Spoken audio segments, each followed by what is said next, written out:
Good morning, everyone. Welcome to the Tuesday, January 7th edition of the MMAOB Daily Podcast. I'm your host, as always, Adam Merton, and I'll be taking you guys through the latest in the world of mixed martial arts. It's another off week for the UFC, so not a ton of fight news to talk about. Obviously, no breakdown show this week with Cole. He'll be back next week with me. We'll break down UFC 246. That card's taking place next Saturday. It's crazy. It's really snuck up on us, but there is another week break here, which is not a bad thing. I think we all needed the break anyways. It's going to be a crazy year. There's two events in January, and then there's I think 8 straight weeks with events, and then our next break's the first week of April, if I'm not mistaken. So it's going to be crazy, guys, but we love fights, so it's all good. All right, so today, a couple of pieces of news here, and then a couple of fight announcements. Let's start with some news. Jorge Masvidal, he's made it clear he wants to fight Conor McGregor. He's not as interested in Usman as Usman seems to be. Usman posted a video yesterday. It was pretty funny of him knocking out Masvidal in the UFC video game, which I thought was hilarious. But yeah, it looks like Masvidal wants McGregor. I can't blame him. He wants a money fight. Masvidal's not a young guy in this game anymore. He's not super old or anything, but he's not a youngin'. He's 35. So I think at this point he realizes, hey, I might as well make as much money as I can before I get out of this game. And I respect that about Masvidal. I respect that about any fighter that realizes that, hey, this is the fight game, and we're prize fighters. We're here to make money, and we're here to make money while we can. These guys don't have long careers. Masvidal has actually had a long career. He's been fighting since 2003 as a pro. So he's been around 16 years. How many more years does he have left? I mean, at this point, you think a few because he's looked amazing, but it's the fight game. So I can't blame this guy. He wants to cash in now while his name is hot. And McGregor fight's the biggest fight out there. If McGregor beats Cerrone like a lot of us expect next week, everyone's going to be calling him out. Gaethje, Masvidal, even Usman's probably going to call him out. I think Usman would rather fight McGregor than Masvidal. McGregor's a bigger name. Masvidal's a big name, don't get me wrong, but McGregor's the biggest name out there. Everyone's going to be calling him out. I think Masvidal actually probably has the inside track, though, because he is arguably the biggest star in the sport right now besides McGregor. So we'll see what happens. Again, a lot of this hedges on him, McGregor beating Cerrone next week. Cerrone goes in there and beats McGregor. That's going to take a lot of the luster away. But if McGregor has a comeback performance and knocks out Cerrone like a lot of us expect him to, it's going to look huge for him. So, I mean, it all hedges on that fight. I'm curious to see what happens next week. I'm excited for that card. That fight should be great. And we're going to know a lot more about McGregor's future after that fight. Heck, considering Khabib and Ferguson are fighting in April, there's a very good chance McGregor take a fight in between. There's time. There's events that need a headliner. So, he says he wants to fight 3 times this year. I think there's a good chance that happens. As long as he stays healthy. And McGregor's not really a guy that gets hurt too often. He has had some injuries once in a while, but not a guy that gets hurt that often. He fights often when he's healthy. The problem is the stuff outside the cage that has kept him out of it. But yeah, Masvidal wants that fight, and McGregor's made it clear in the past he wants that fight too. So we'll see what happens there. But yeah, I think if I'm a betting man, I would expect Masvidal to fight McGregor before he fought Usman. And speaking of McGregor, UFC and Reebok released his walkout shirt for UFC 246, and it's been getting roasted online by fans. It's pretty bad. It is pretty bad.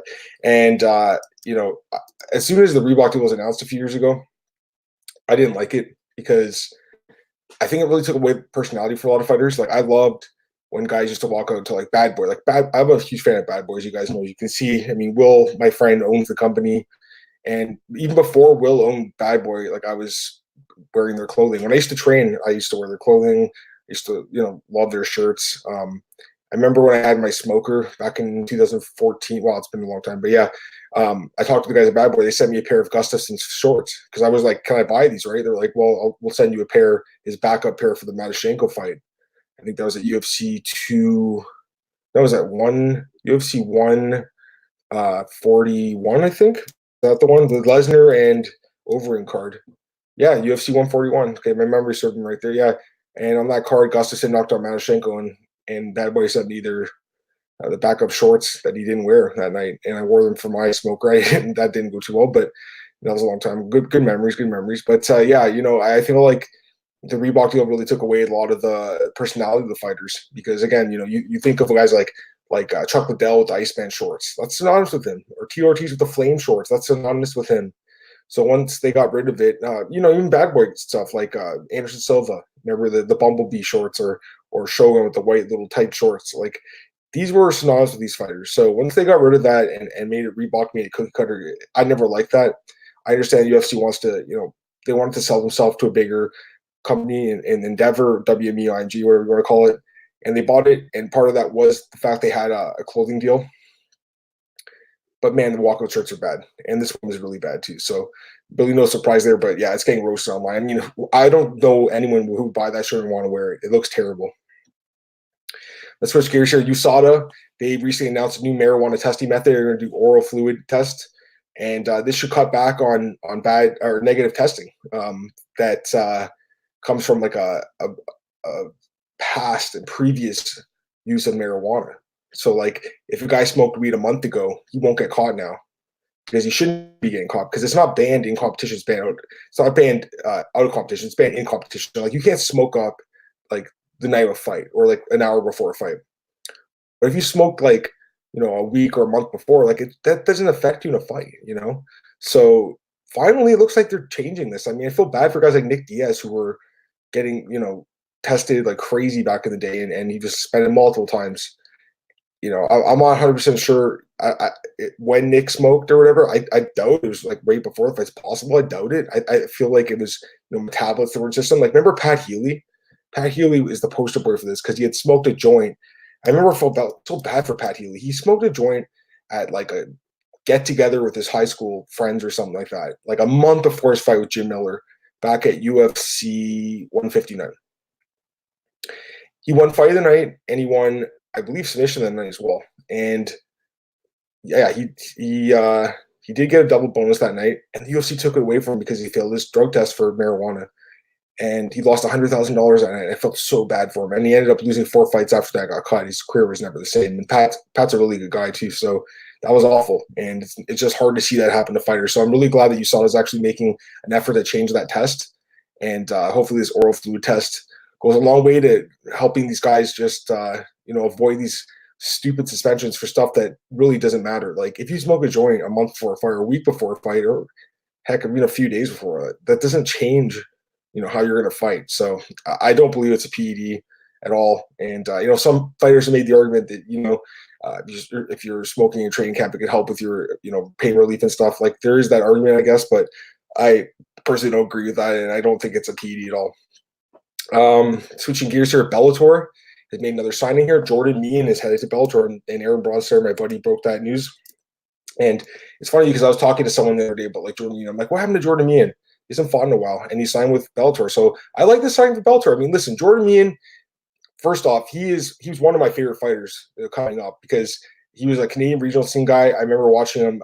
Actually, he was at the very first MMA card I ever saw in Ontario, MMA The Reckoning.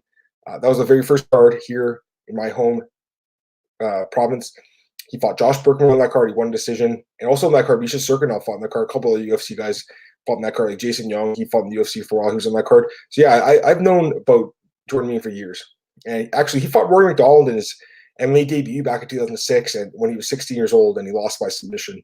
He's been around forever. He actually has 43 fights, and he's only 30 years old, which is insane. He's actually younger than me by a year, and he has 43 fights, which is crazy, right? But the guy, looked like an amazing prospect for a while. Looked like he was going to be a big star, and just never really panned out. Still a really good fighter for sure. He's actually coming off 2 straight wins to Alex Morono and Eric Silva. Again, not the fighter that I thought we expected in the UFC. A lot of us thought he'd be a superstar almost, but never really turned into that. But still a solid fighter. He had a winning record in the UFC 5-4.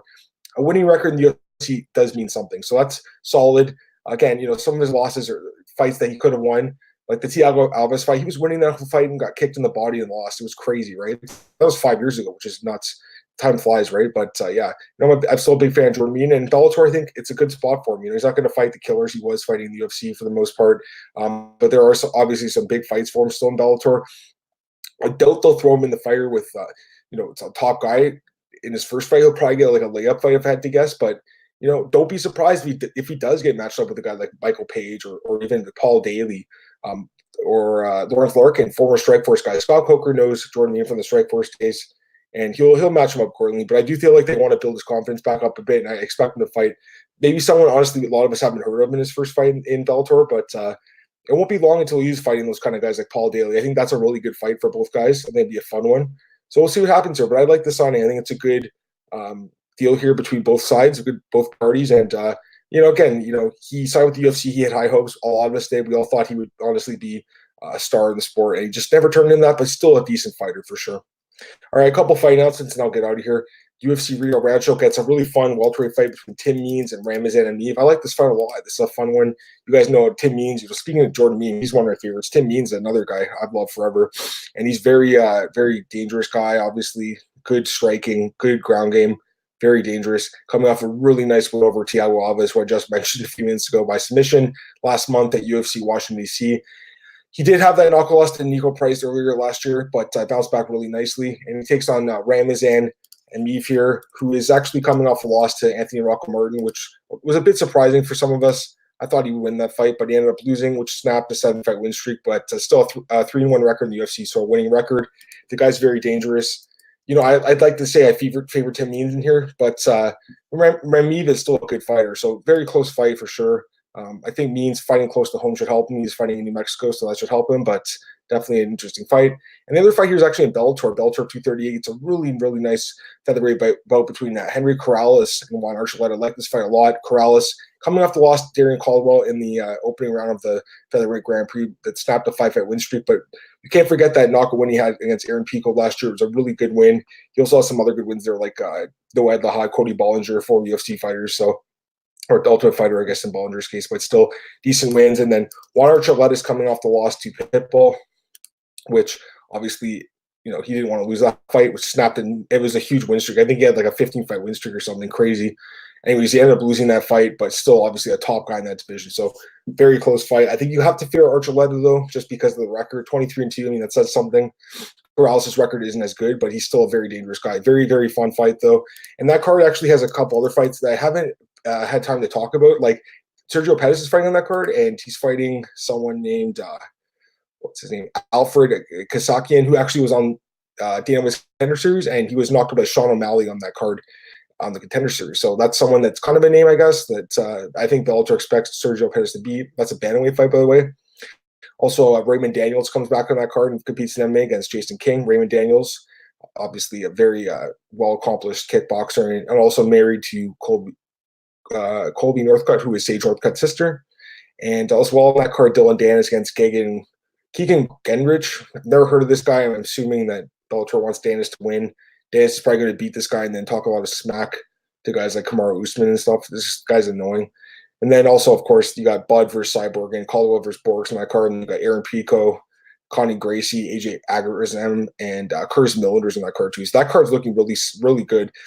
Josh Barnett wanted to fight in that card. It's not going to happen, unfortunately. There's just not enough room. But very solid card, Bellator 238. That's later this month, January 25th. So there's some good fights coming up this month for sure. But again, we still have another week to go with really no fights. So that's going to be it for today's show, guys. Once again, thanks for tuning in to the podcast. You can check me on Twitter at MMAdamMartin, and I'm always available at MMAOddsbreaker.com as well as MMARings.net and BJPen.com. And over at MMARings.net, we have our year-end review for 2019. So if you want to go and check that out, a lot of the sites right now are doing their year-end reviews, and we did the same thing over at MMA Rings. So guys, once again, thanks for tuning in. I'll be back tomorrow for the Wednesday edition. No double podcast today. There's no card to break down, so just one podcast today, but I'll be back tomorrow morning. Guys, have a great day, and see you tomorrow. Bye.